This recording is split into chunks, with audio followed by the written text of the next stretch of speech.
Send lawyers, guns, and money.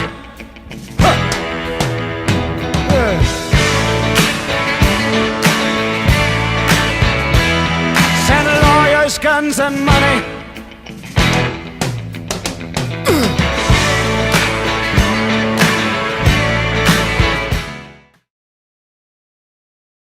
We are going to record. We are recording as we speak, Clive. So anything you say may now be used and taken down in evidence against you. But Clive, thank you for joining us. This is Lawyers, Guns and Money, the legal web show from LawyerFair. LawyerFair, to those of you not aware, is a legal comparison service that matches the legal needs of businesses with a pre-approved panel of lawyers. But the web show is more about talking to other people involved in the legal services market, of which Clive is very much a front runner. A little bit of background about Clive: 30-year career. This is a pretty impressive figure coming up here. Negotiating and brokering £10 billion worth of global deals. I have to say, I've almost got a sweat thinking about all that work, Clive, but that's pretty impressive.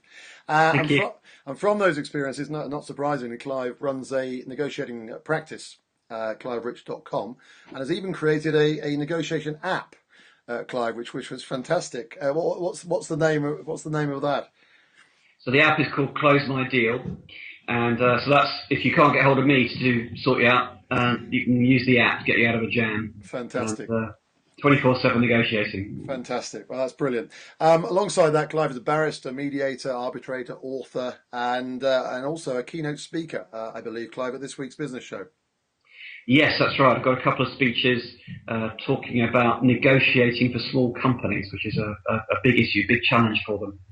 Well, the business show is a great event. It's free, so if you do see this before the event takes place this Thursday, Friday, then do get a ticket and get down to the Excel. I think it is this month or this week. But the reason we've invited Clive has nothing to do with all of that. The reason we've invited Clive onto the show, and we're very thrilled to have him here, is that he's the founder and chairman of Lawbite. And Lawbite is an exciting online legal service that is providing, and this is the tagline from Lawbite, simple law for small companies. It has been praised by the Prime Minister and the Minister for Skills, no less. I was reading earlier, Clive, for democratising the law, which is pretty good stuff. And not only is there an endorsement from the PM and an endorsement clearly from your growing client base, but Lawbite was also one of the most successful crowd funds in the UK, raising over, was it £500,000, Clive? Yes, we've raised over £500,000 in cash on Crowdcube. We've been back twice now, and each time that idea of democratising the law, demystifying the law, seems to really resonate with investors, which is fantastic for us. Well, I'd like to discuss at the end of this, actually, generally the excitement that investors are seeing in the legal services space, because certainly we're excited by it, and obviously there are people very interested in what you're doing. Clive, you've come from a corporate background. You're now delivering a brilliant service for the small business SME community. So I think I'd certainly be very interested in your journey. I mean, how did you arrive at launching Lawbite? Well, I think it was a two-stage process, really. You're right, I started off in the corporate world, but I ended up running digital divisions for big companies like Sony and Bertelsmann, and that's where I discovered SMEs. And I was very interested in them because they were so dynamic and energized and nimble, in some ways in contrast to the bigger companies I was used to working with. So I made up my mind I wanted to work with small companies in some way. And I then had a spell running my own law firm within a much larger outfit called Olswang. And I noticed while I was doing that large law firms were not terribly geared towards looking after small companies. Almost all large law firms are really motivated and require large clients paying large amounts of money regularly to feed the machine. And so it seemed to me that given that 99% of small companies make up the UK economy, and there are 5 million of them in the UK, there was a bit of a gap here because small companies were not really getting the service they required. But I could see from my previous time running digital divisions that they were very exciting, lot full of potential. So I thought, well, if I could use my technology experience garnered at places like Sony to deliver a solution that was cost effective for small companies, then we could really hit a fantastic gap. And when was the light bulb moment, Clive? I mean, what made you think Lawbite, or whatever the derivation of Lawbite was in the past? When did that happen? Well, I was in an unnamed law office partners uh, space one day, and um, he told me that he just received a memo from the managing partner saying that if they were thinking about taking on a new client and the new client wasn't able to generate billing of £50,000, then it wasn't really worth taking them on. And at that moment, I thought the lawyers are taking over the asylum. This is absolutely mad. Are we really saying that no client is worth taking on unless they can generate £50,000 worth of billing? I mean, no small company would pay £50,000 for anything, but they're certainly worth dealing with and trading with. So that I think was a bit of a motivator to me to go, well, hang on, there's this vast constituency out there. It needs addressing. Well, I think I like the phrase "lawyers taking over the asylum." Some might say that they've been running the asylum for quite some time in legal services. But and so, what's when did Lawbite launch? What's the timeline? Well, we've done things softly. So we started in December 12, and we were in beta at that stage, but it didn't stop us getting that nice endorsement from David Cameron on a visit to Tech City. And we stayed in beta for about 9 months, really road testing this software, making sure that what we were doing was exactly what small companies wanted. And so we switched the lights on digitally last September, and we've been marketing strongly since then. Clive, I've got to. Can I just ask you just to nudge your computer down just a little, or we're just missing slight. That's it. Just missing. Sorry, no, we're missing the crucial part of the face. You know, it's. We need to make sure we're seeing all of you. And how would you describe, Clive? What's the USP? What's the language of Lawbite as a service?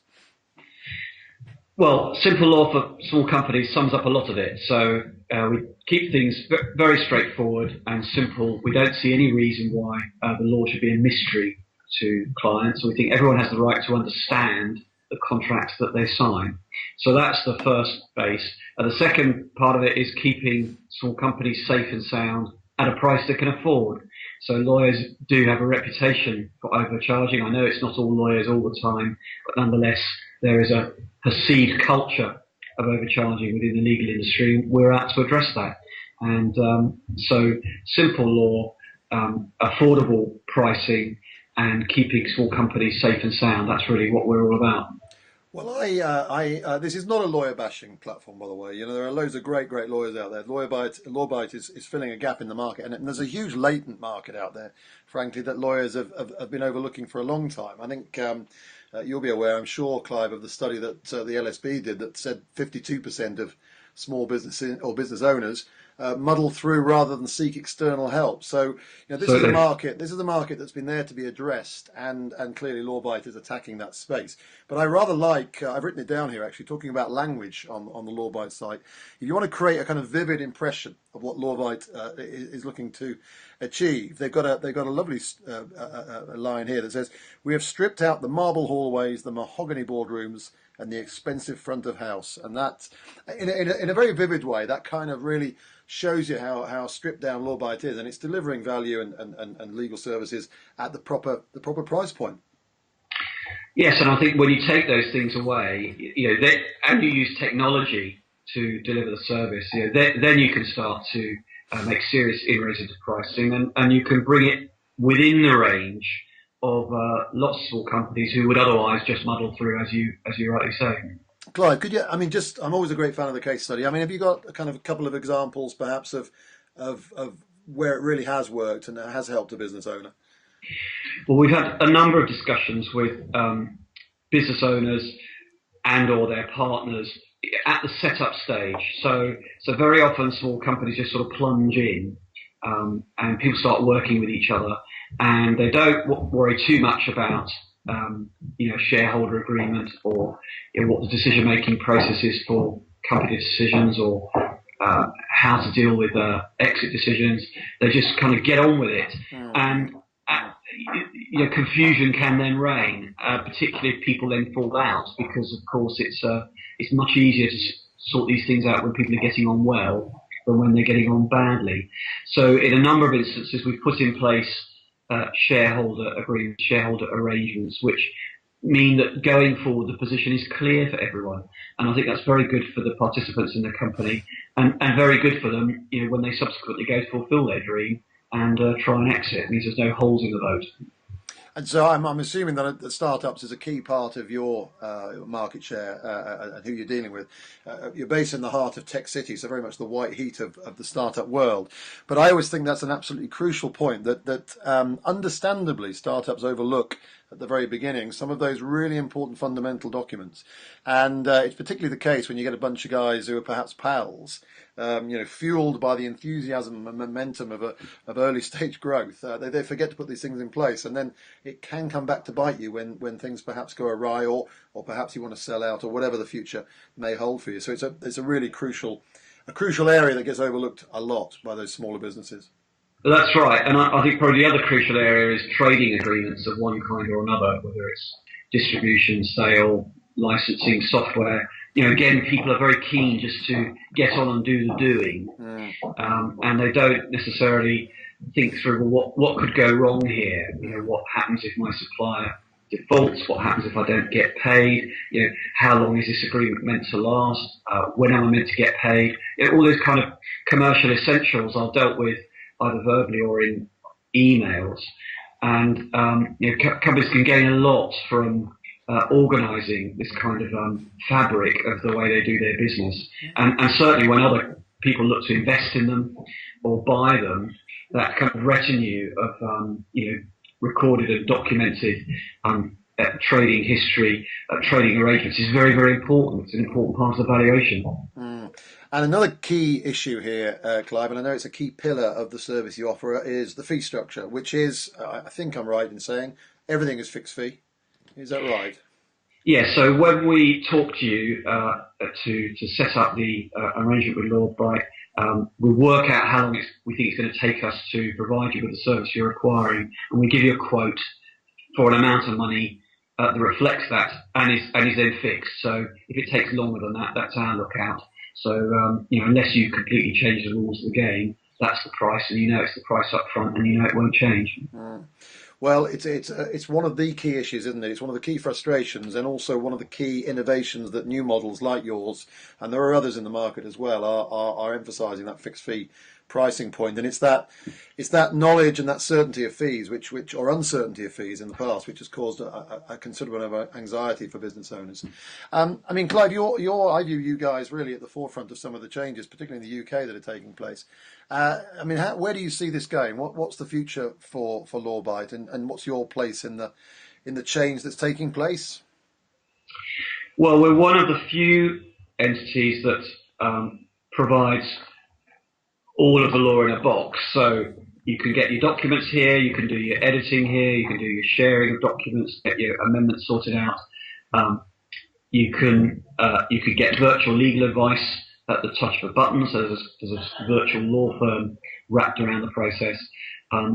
So having all of those services available in one place at one time, in real time, through a technology platform, that is quite unusual. And I think our job is to make sure, first of all, that we deliver all components of that service in an excellent way.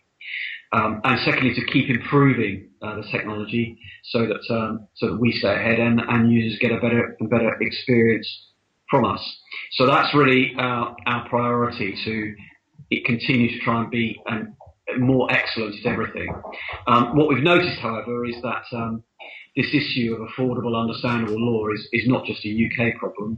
It's an international problem, and there are 25 million small companies in the EU. There are 27 million in America, and they all have this challenge. And consequently, we're getting approaches from a lot of countries, from America, from Canada, from Finland, from Sweden, Holland, Ireland, India.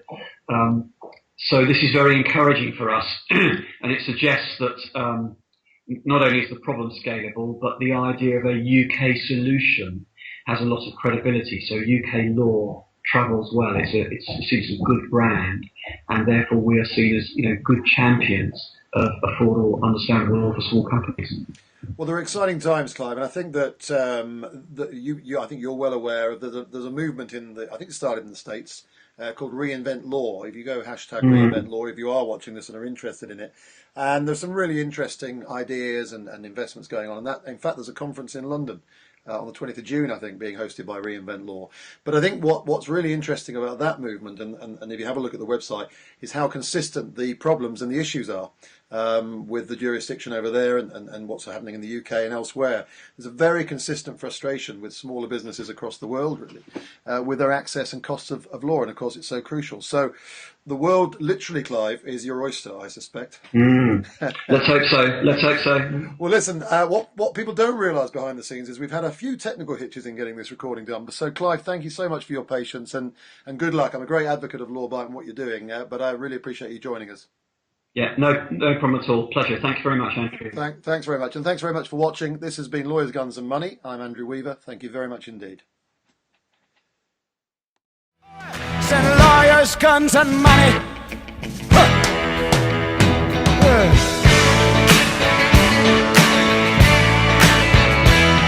Send lawyers, guns and money.